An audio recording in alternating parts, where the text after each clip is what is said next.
Hey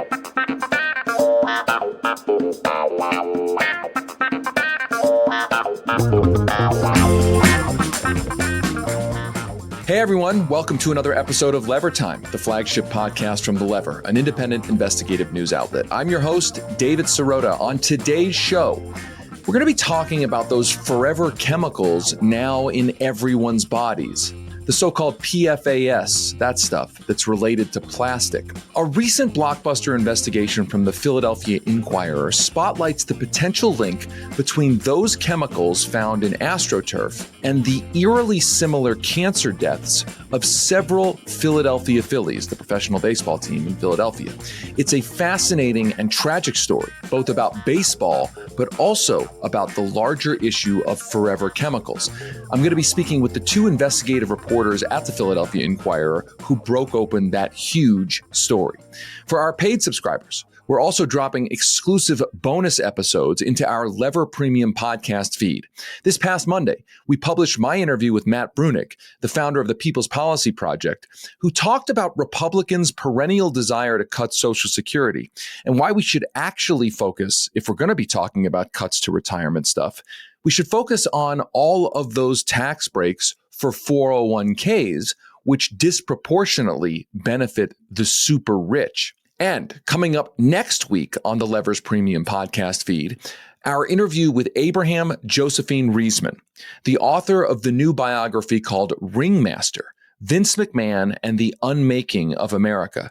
For anyone interested in pro wrestling's influence on American politics, and it has had a lot of influence, this is a must-listen episode. If you're not already a paying subscriber and want access to all of that premium content, head over to levernews.com and become a supporting subscriber. That gives you access to the Lever Premium podcast feed with extended interviews and bonus content. Plus, as a paid subscriber, you'll have exclusive access to all of the in-depth reporting and investigative journalism that we do here at The Lever. Just hit the subscribe button at levernews.com to support the work that we do. Independent media will only grow and thrive because of passionate people and word of mouth. And we need all the help we can get to combat the inane bullshit that is corporate media. Today, before we start our show, we've got some exciting news. Producer Frank is back. Welcome back, Producer Frank. Thanks so much, David. Thank you for having me back. I really, really appreciate it. And I'm very excited to be back here on Lever Time with you. I've really missed it. It's great to have you back. Our show has been growing thanks to you and thanks to producer Jared. Should mention producer Jared is still here, which means that the Levers podcast team is growing thanks to the support of our subscribers. So that is super, super exciting.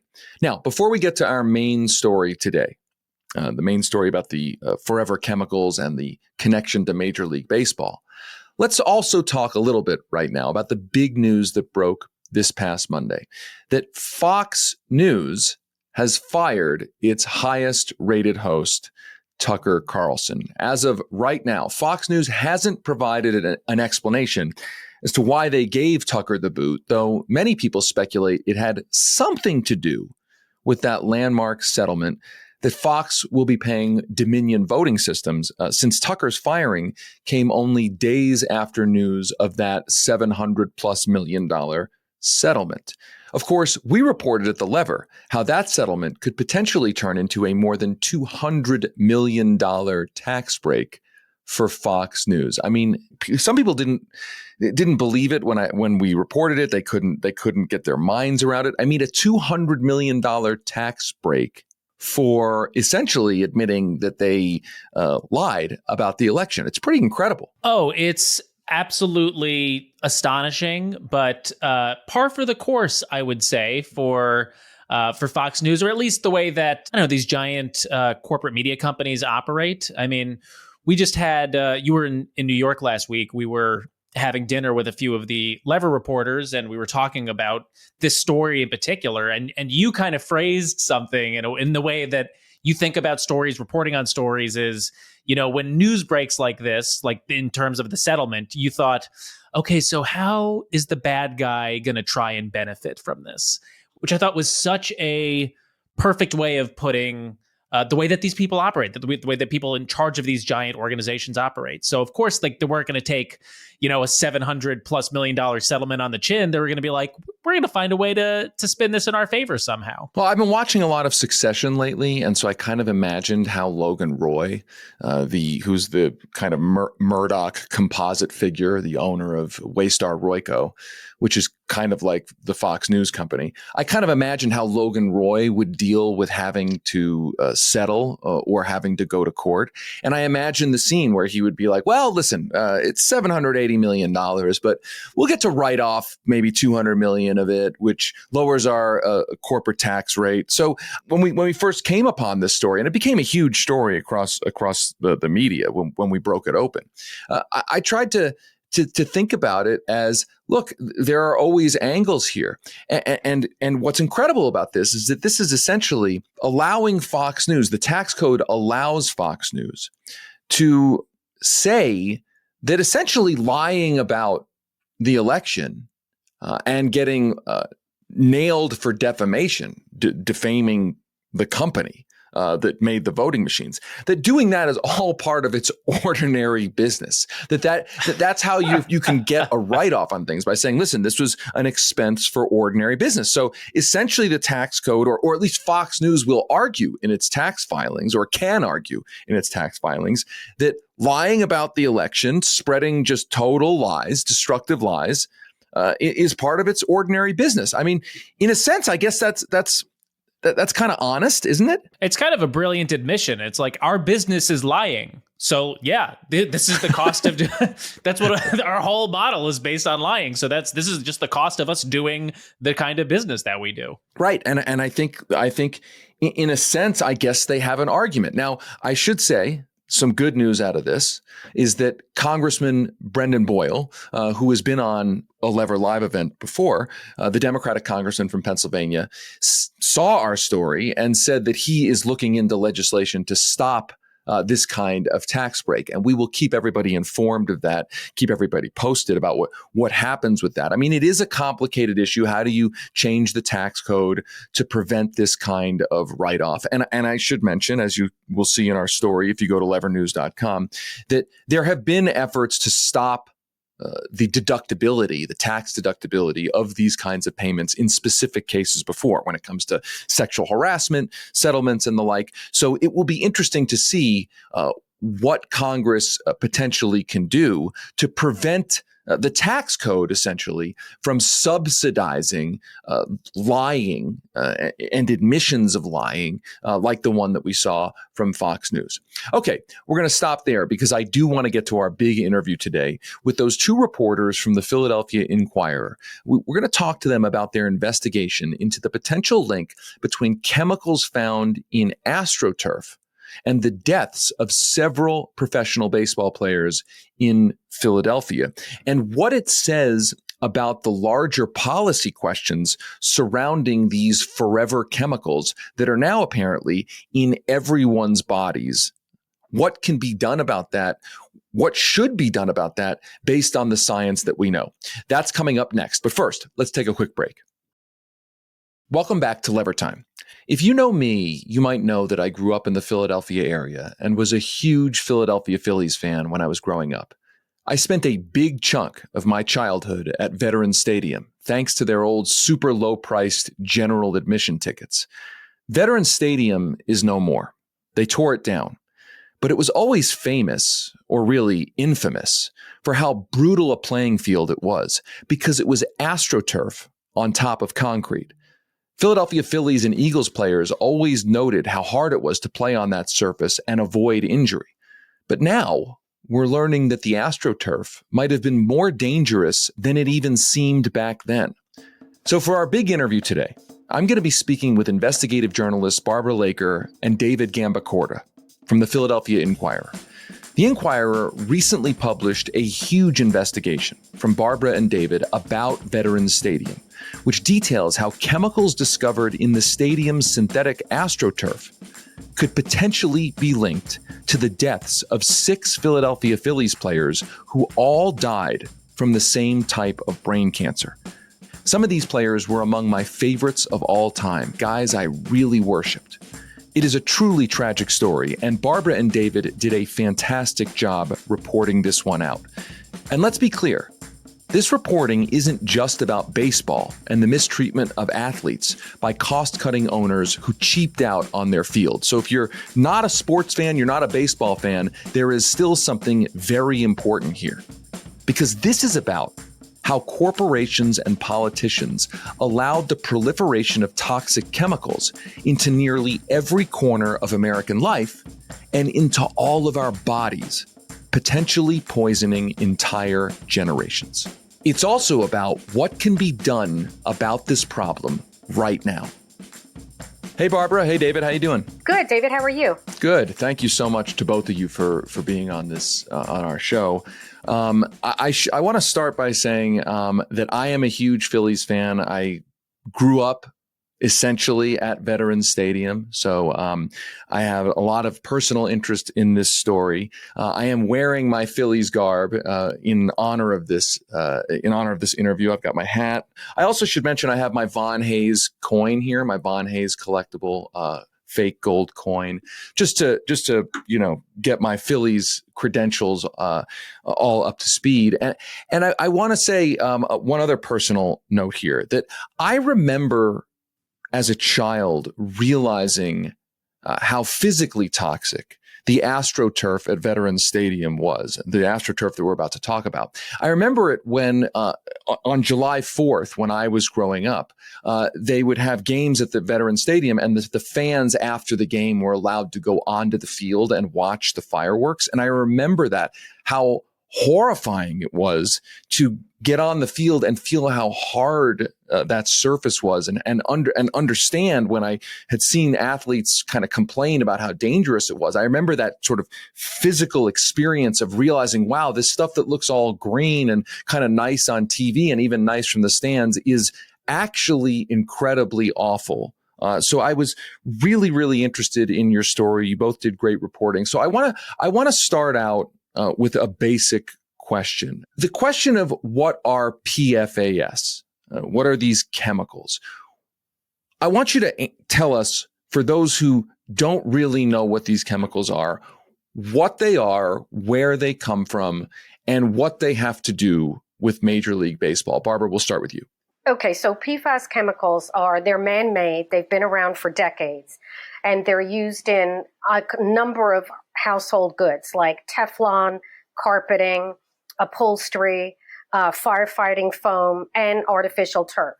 And for artificial turf, they're used in the manufacturing process. So the chemical companies don't have to say they're using it as an added ingredient because it's used in the manufacturing, but it stays in the artificial blades. And what it's used for is to make the blades stand up and separate, and they look better.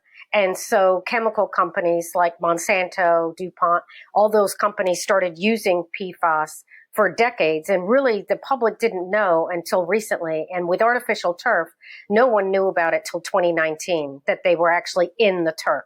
The two of you wrote this blockbuster investigation, which was published in the Philadelphia Inquirer, about the turf and its potential links to the deaths and the illnesses of several Philadelphia Phillies baseball players. So let's start at the beginning of that story now that we have context on what PFAS are. When did you first realize that there could be a link between the deaths of these players? And David, will throw to you. You tell us which players they were. When did you realize that there was a potential link between the deaths of these players and potentially the chemicals in the turf that they were playing on? So the six players I'm thinking about are Ken Brett, Tug McGraw, Johnny Oates, John Vukovic, Darren Dalton, and most recently David West.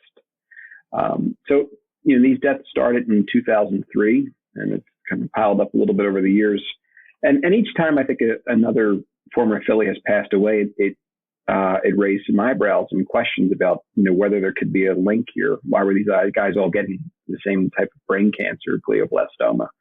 So after David West died last year, I both had an interest in going back to the story and seeing if there was more there, if there could be some connection that was being missed. And we thought a lot about Veterans Stadium, which, David, like you, I pretty much grew up there too. And the stadium is notorious for a lot of different reasons, and it was demolished in 2004. So, we couldn't physically go back in time, but we hit upon the idea of the AstroTurf as being one element that we could look at. So we found through eBay, of all places, pieces of the turf that the Phillies had given out as a souvenir in 1982. So we bought 4 samples. We sent 2 to the University of Notre Dame and 2 to a laboratory in Lancaster, Pennsylvania called Eurofins, which is the premier lab for PFAS testing in the U.S. And we waited to hear back. We didn't really have any preconceived notions of what would turn up. And both of these labs independently found PFAS. Eurofins, I think, found 16 out of more than 70 that they tested for. And what was notable about that was, you think back, this turf was 40 years old.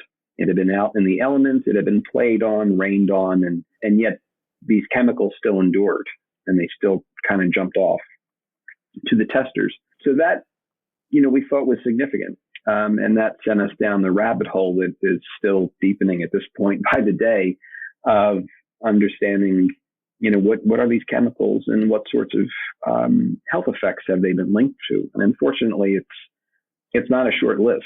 There's a variety of different cancers and illnesses that we've just in the last few years, there's been, kind of a growing scientific understanding that these things are dangerous. They don't break down. They don't go away, whether that's in the environment or in our bodies. Barbara, I want to ask you a follow-up question about that, which is this particular kind of cancer that these Phillies players died of. It isn't just that they got cancer generally. It's that they got a specific kind of relatively rare cancer. Tell us a little bit about that and what, if anything, we know about the specific potential connection between these chemicals and that kind of relatively rare cancer. Well, glioblastoma is it's a brain cancer that's very aggressive, and it's almost always deadly. And so it's like tentacles in the brain. So like even if the surgeon takes out the tumor where it is in the brain, they often can't get out all of it. And then often patients have to follow up with chemo and radiation. But almost in every case, the tumor, because it doesn't really go away, it grows back. And some people die within like 18 months from this cancer, a year to 18 months. The scientists have done more studies on when PFAS is in the water, when people actually drink it. And they know that is really dangerous. And that's why you'll see across the country now, cities and municipalities are trying to, some of them in Philly too, they're suing the chemical companies for dumping the PFAS in the water supply because it's in the Philadelphia water supply. There are fewer studies done on when you actually inhale it or when it's absorbed through the skin. And what a lot of experts thought the reason why, if there is a link to glioblastoma and PFAS, the turf got really, really hot in the summer when the Phillies were playing on it. So up to like 165 degrees. When these chemicals are heated up, they vaporize and they become more toxic to the people who breathe it in. And as you know, when you play baseball, those players were on the turf hours upon hours upon hours, not just for the games, but for practice. And so, because some people asked us, well, why don't the Eagles players have glioblastoma? And it's for one, because they played far fewer games, like 8 versus 80 or something like that a year, but also because it obviously wasn't as hot when the Eagles were playing versus the Phillies players were on the turf. All right, David, let's turn to the question of why the Phillies and other teams used AstroTurf in the first place. I do remember asking this question as a kid, like, why is Veterans Stadium AstroTurf and not grass? Was it cost savings? Was it something else? And tell us a little bit about who made the AstroTurf, which company? I think we mentioned Monsanto. Were they the only company? Tell us a little bit about that. Yeah, one of the neat things for Barbara and I was at the start of this project, we had time to go through the city's archives to actually see, internally the story of how Veterans Stadium came to be. And it was a long, drawn out process that was frankly a huge mess. They spent years considering different sites before settling on this area of marshland in South Philadelphia. And they knew sort of early on that they wanted this to be a multi-purpose stadium, that the Eagles and the Phillies would both use it. And the thought was that grass would be too burdensome to maintain, especially as you get into the fall and you're switching back between baseball and football.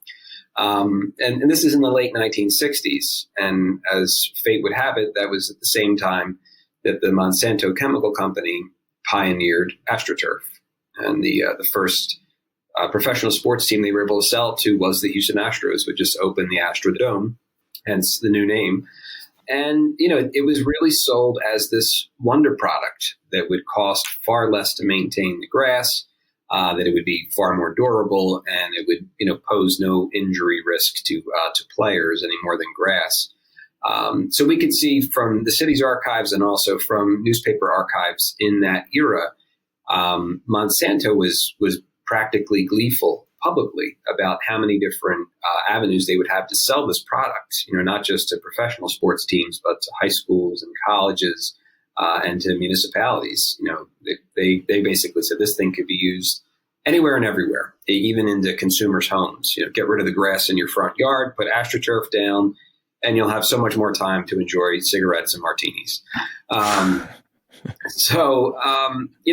It was a pretty effective sales pitch at that time. And in talking to guys like Larry Boa and Bob Boone, who were on the Phillies in the early 70s when they moved into the vet, there was a sense of wonder. The stadium was brand new. It was gigantic. It appeared to be state of the art for 5 or 6 minutes. And the turf was kind of part of that. It was this new surface. The ball reacted differently when it was hit on the turf. In fact, the Phillies had to petition the league to raise the fences in the outfield after the vet opened because so many balls were going over for ground rule doubles. But pretty quickly they realized there were drawbacks. Larry Boa mentioned in particular getting turf burns on his arms and legs when he would dive for balls. Von Hayes said a similar thing on hot days. If he dove, the turf would disintegrate his uniform and his skin. And then you started to find football players blowing out ankles and knees. And this was happening in other stadiums with turf, but the vet just seemed particularly to be worse than most. And the city of Philadelphia, which managed the vet, did pay Monsanto several times. I think all told it was over $4 million to replace the turf. It was every few years they were having to come in and put a new generation down. And the next one was supposed to be softer and more durable, but ultimately that was never the case. So it's the 1960s. It's the era of so-called better living through chemistry. This is touted as a great solution to the changing of seasons and dealing with something like grass. I think the question then becomes, was there any knowledge that we know of back then, whether public or inside of Monsanto, about the potential chemical hazards of AstroTurf? Barbara, was there any knowledge of that? Well, we know that other companies like DuPont, they did know that there were dangers and that PFAS was very cancer-causing and very dangerous to people. They knew that, but they hid it. I don't know if you've seen the movie Dark Waters, but that does a really good job of kind of laying out how this all came to be. And the lawyer, Rob Billett, he was brilliant in getting all these documents, and he had internal documents at DuPont that showed that they did know. They definitely knew that it was dangerous. And they even had women who were pregnant working on the line with PFAS who ended up having children with the same exact deformity in their faces when their babies were born. And so the chemical companies did know. We didn't know how much, we still don't know how much Monsanto knew, because there's a place in St. Louis, it's a library in East St. Louis that actually had Monsanto documents. And David and I requested those documents. We went through them, but it was more like just marketing like marketing pamphlets calling it the magic carpet. There wasn't anything written down saying that they knew, but all the environmentalists and researchers we've talked to and lawsuits that are getting filed now, they have knowledge. They had, through discovery, they got memos, internal memos within chemical companies that stated that they knew it was dangerous, and they're like, okay, well, whatever. And there are some scientists who believe that they actually, some of these chemical companies calculated like, okay, well, we can make this many millions of dollars before there's a class action lawsuit 15 years down the road. And they figured they'd take that gamble and make the money. David, the response from Monsanto, has there been a response? Have they acknowledged the link or the potential link between these chemicals and adverse health effects? I mean, do they have anything to say about this? Well, Monsanto no longer really exists. They were purchased a few years ago by the Bayer Corporation. So we did reach out to them and did not have any response back. You know, the period of time that Monsanto was sold, it followed pretty closely on the heels of lawsuits that they faced across the country for Roundup, the weed killer that they sold, which had also been linked to a significant number of cancer cases. So we weren't able to connect with anybody on the Monsanto side because they weren't around anymore, unfortunately. The question of what Major League Baseball has to say about this, Barbara, have the Phillies, has the league responded to this, and whether or not they've responded, is there a potential liability issue for baseball in this? And if there is, does that give them an incentive to pretend this didn't happen, or to downplay this, or to kind of suppress it? Well, David did reach out to the Phillies, and they did get back to us. I mean, they do feel that it's very unfortunate that these many players died from glioblastoma, but they did cite some, like, two experts. In fact, one, they kind of like paraphrase what the expert was going to say, and that was that the PFAS chemicals don't cross the brain barrier. But when we reached out to other experts and researchers and scientists, there were actually 3 studies, 2 in China and 1, I believe, in Italy, where they actually found PFAS chemicals not only in the brain, but actually in brain tumors. So we do know that PFAS chemicals can get in the brain. And in fact, Graham Peasley, who's one of like the world-renowned experts in this whole thing at Notre Dame, he says that PFAS chemicals, once they're in your body, they go all through your body. There's not like a barrier to any organ that you have, and that they stay in your body for years. That's why they're called forever chemicals, because they don't go away. So when they washed, like when it was in Veterans Stadium and like there was a rain or they took it up or whatever, those chemicals didn't go away. They either got in the soil or got in the water supply. And it's kind of scary to think that they stay in your body for years when, I don't think our bodies were made to have these chemicals like in our system forever. David, most Major League Baseball stadiums have made the switch back from AstroTurf to real grass. Is there any indication this was due to the chemical component, or was there other reasoning? I don't think outwardly that there was ever any consideration given to potential harm that may have lurked in the turf and the chemicals. I can remember when the Phillies moved into Citizens Bank Park, the grass was a big part of the selling point. That it was going to be a real grass experience. And I mean, it's obviously aesthetically so much more pleasing, and it's, for, I think, a lot of baseball purists, you feel like that's how it's supposed to be played. So, yeah, I mean, it is interesting that in this time frame that we're talking about, from the 60s, 70s, and 80s, so many professional sports teams were going all in on turf. And then as, within 20 more years, everybody's moving away from it for the most part. We couldn't find anything that suggested there was some higher level thinking about, this could potentially be linked to cancer, and we'll need to remediate that years later. The reputation, I think, was just so bad, especially in Philly, for players suffering, career-ending injuries. I mean, why would you want to stick with it, when it have been demonstrated time and again to just be harmful from a physical standpoint.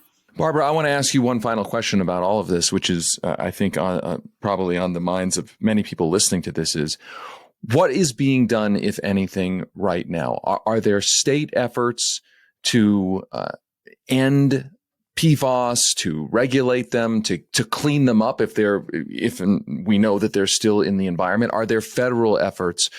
What's going on that score? Well, there's a lot going on. The EPA recently came out with regulations as far as how much is safe in our water supply for 2 or 3 of the well-known PFAS, the ones that are studied the most. The problem is there's like 12,000 different PFAS out there. And so some experts believe that we should ban the whole class of PFAS. And to go back, I did want to make one point, is that I don't think there would be any reason for the Phillies or the city to know way back when that PFAS were dangerous. This was like kind of a new phenomenon. But there are, I believe Rhode Island is making steps to regulate it. There are states that are have got bills going, and there are several municipalities moving to try to get rid of either the turf or PFAS in the water supply. But at the same time, like Philly also has like 12 play fields right now that still have the artificial turf where children are playing. There's still a plan to put 12 artificial turf fields in FDR Park. The city does say they're going to find companies that put PFAS in their turf. I don't know how that's going to work, but time will tell, I guess. But yeah, there are definitely cities who are moving on this, and the EPA is moving. There are a lot of experts who want the EPA to move faster and more widespread than they are right now. Barbara Laker and David Gambacorta are investigative reporters with the Philadelphia Inquirer. We've linked to their stories in the description of this podcast episode. Barbara and David, thanks so much for your reporting, and thank you so much for taking time with us today. Thanks so much for having us, David. Thanks for having us, David. Appreciate it. That's it for today's show. As a reminder, our paid subscribers who get access to our Lever Premium podcast feed, you get to hear next week's bonus episode, the Lever's interview with Abraham Josephine Reisman, the author of the new biography, Ringmaster, Vince McMahon and the Unmaking of America. If you ever wanted to understand the political impact of pro wrestling, this is the interview for you. Listeners can subscribe to Levertime Premium by heading over to levernews.com. When you subscribe, you also get access to all of the Lever's website, our weekly newsletters, and our live events. And that's all for the criminally low price of just $8 a month or $70 for the year. One last favor. Please be sure to like, subscribe, and write a review for Levertime on your favorite podcast app. If you're listening to this episode in your podcast app, take a moment to write a review. And make sure to head over to levernews.com and check out all of the incredible reporting our team has been doing. Until next time, I'm David Sirota. Rock the boat.